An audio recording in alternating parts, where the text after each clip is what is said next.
رحم الله من قرأ الفاتحة.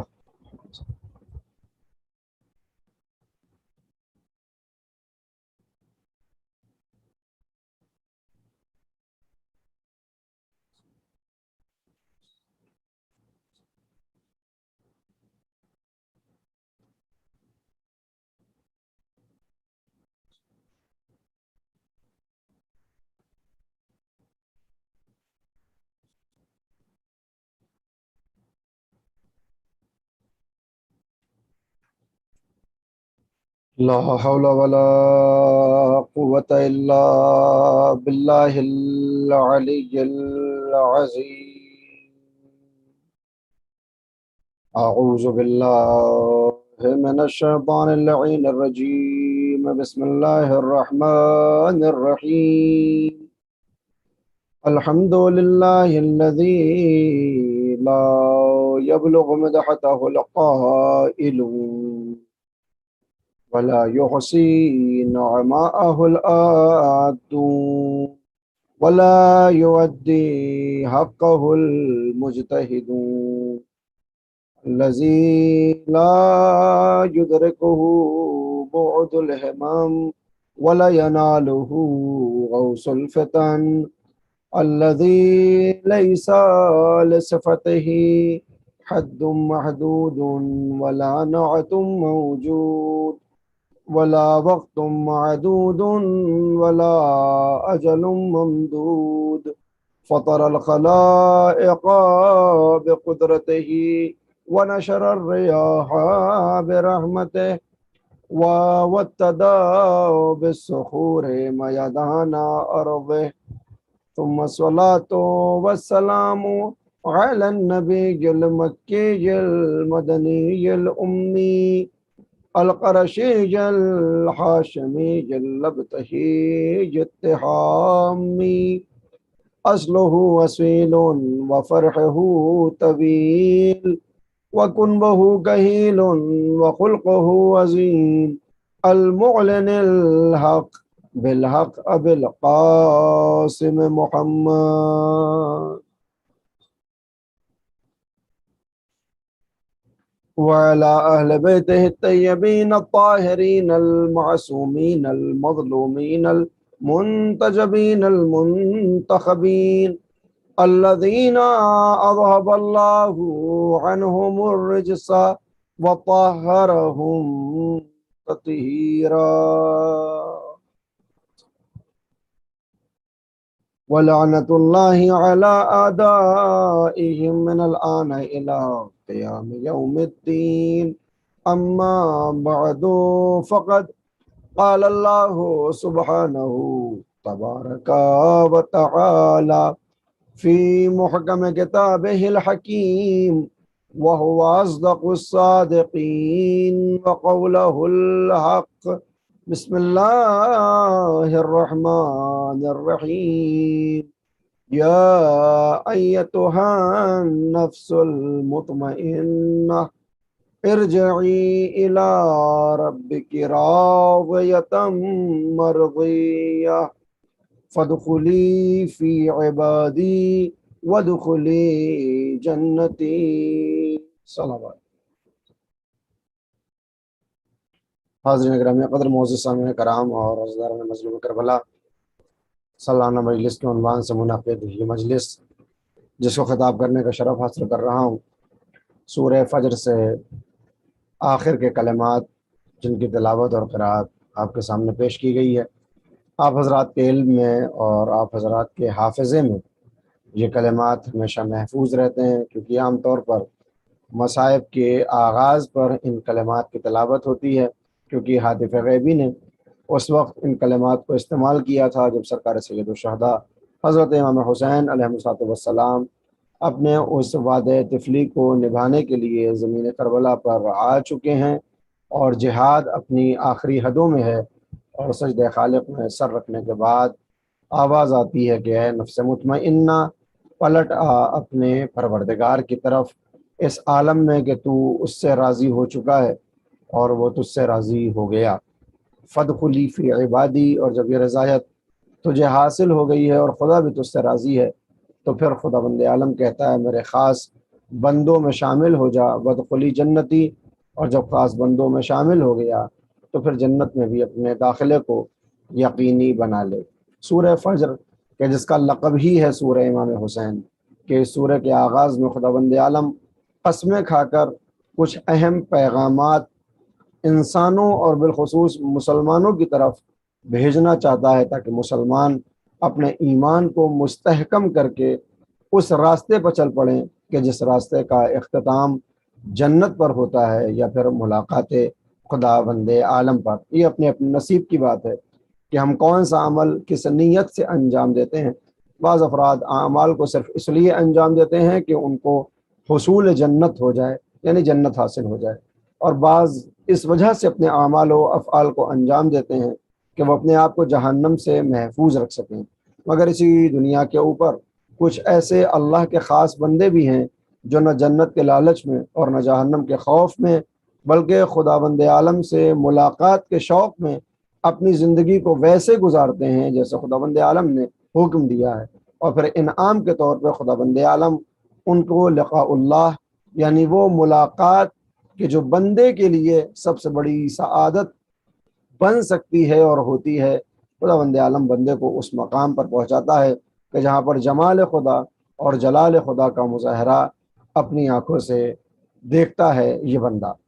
بہرحال آج جس مجلس کے لیے آپ تمام حضرات یہاں اس وقت بیٹھے ہیں،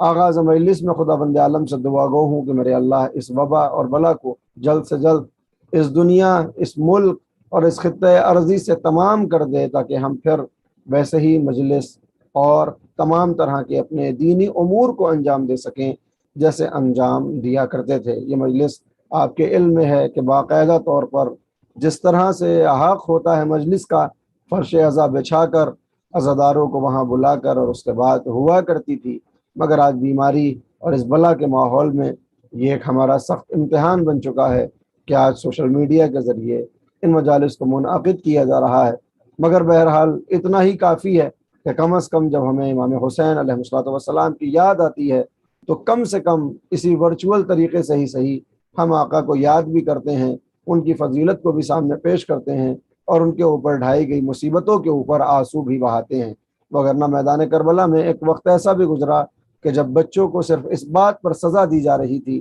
کہ وہ اپنے گھر کے شہداء کے اوپر آنسو کیوں بہا رہے ہیں۔ عزیزوں، میرے بھائیوں، میرے دوستوں، یہ زندگی جو خداوند عالم نے ہمیں عطا کی ہے، اس کو ہم ویسے گزاریں جیسے خدا چاہتا ہے۔ آپ جانتے ہیں کہ اللہ کا اعلان یہ ہے کہ کل نفس ذائقۃ الموت، ہر نفس کو موت کا ذائقہ چکھنا ہے، یعنی قانون قدرت یہ ہے کہ جو بھی اس دنیا کے اندر آیا ہے اسے ایک دن اس دنیا سے جانا ہوگا۔ مگر جاتے وقت بہت سے افراد یہ سمجھتے ہیں کہ مرنا یعنی فنا ہو جانا ہے، موت یعنی ختم ہو جانا ہے، تو ان کو غور کرنا چاہیے کہ اللہ نے یہ نہیں کہا ہے کہ کل جسم ذائقۃ الموت، ہر جسم کو موت کا ذائقہ چکھنا ہے، نہ خدا نے یہ کہا ہے کہ کل روح ذائقۃ الموت، ہر روح کو موت کا ذائقہ چکھنا ہے، بلکہ اس نے کہا ہے کل نفس ذائقۃ الموت، ہر نفس کو موت کا ذائقہ چکھنا ہے۔ اس کا مطلب یہ ہے کہ انسان کا جسم بھی اپنے مقامات کے اوپر باقی رہتا ہے اور اس کو فنا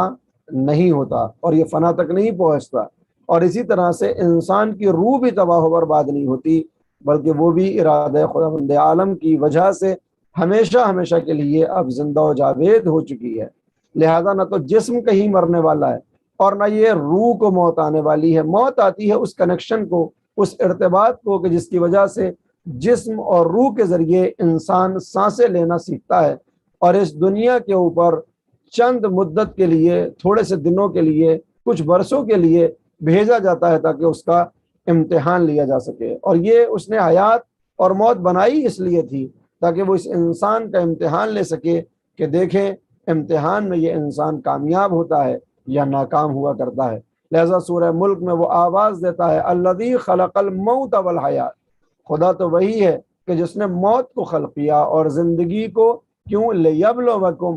ایکم احسن عملا، تاکہ وہ بلا میں ڈال سکے، امتحان لے سکے اور یہ دیکھے کہ تم میں سب سے بہتر عمل کرنے والا کون ہے۔ تو عرض یہ کر رہا تھا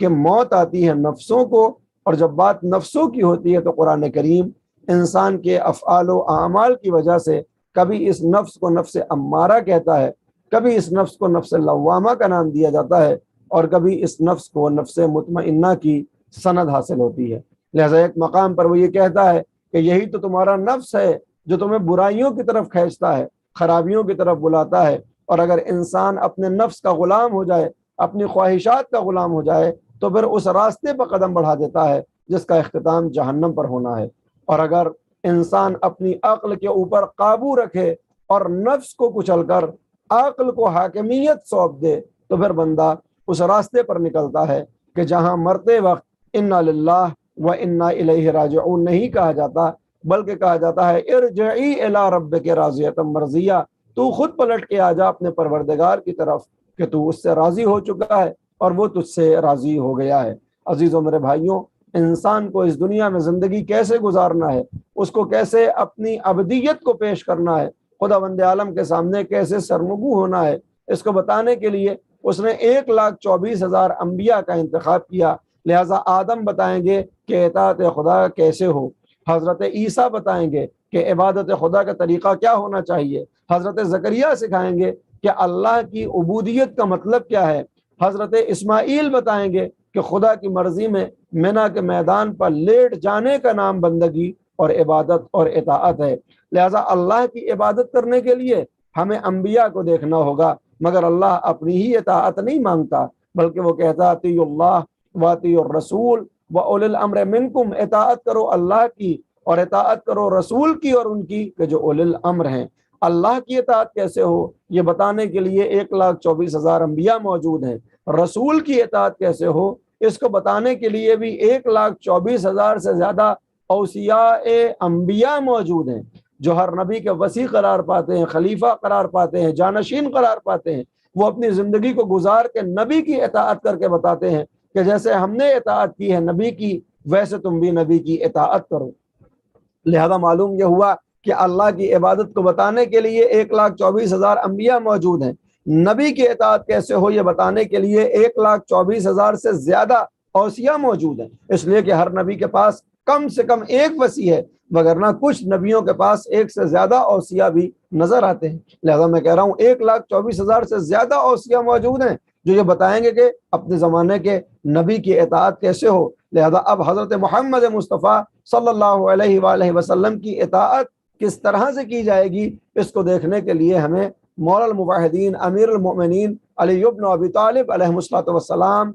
کی زندگی کو دیکھنا پڑے گا کہ انہوں نے پیغمبر کی اطاعت کیسے کی ہے، کیسے ان کے احکام کو، ان کے حکم کو اور ان کی تمام چیزوں کو اپنی زندگی میں گزارا کہ اب ابد کے لیے جب تک پیغمبر کا نام زندہ ہے تب تک علی کا نام بھی باقی رہے گا۔ دنیا میں نجس جانور بھونکتے رہیں گے مگر نہ علی کا تذکرہ کم ہوگا، نہ علی کا مقام کم ہوگا۔ جہاں جہاں محمد رسول اللہ کی صدا آئے گی اس کے فوراً بعد علی ولی اللہ کا پیغام بھی سنایا جائے گا۔ کیونکہ انسانیت کا تقاضا یہ ہے کہ اگر کوئی تمہارے اوپر احسان کرے تو پھر اس احسان والے کا احسان مانتے ہوئے تم اس کے ساتھ نیکی سے پیش آؤ۔ ہم پیغمبر کا کلمہ اس لیے پڑھتے ہیں کیونکہ انہوں نے ہمیں توحید تک پہنچایا ہے، تو ہم علی ولی اللہ کا کلمہ اس لیے پڑھتے ہیں کیونکہ علی نے بتایا ہے کہ رسالت کے تقاضے کیا ہیں، مولا کائنات نے یہ بتایا ہے کہ پیغمبر کی اطاعت کیسے ہوگی۔ تو عرض یہ کر رہا ہوں کہ اللہ کی عبادت کو بتانے کے لیے 1,24,000 انبیاء موجود ہیں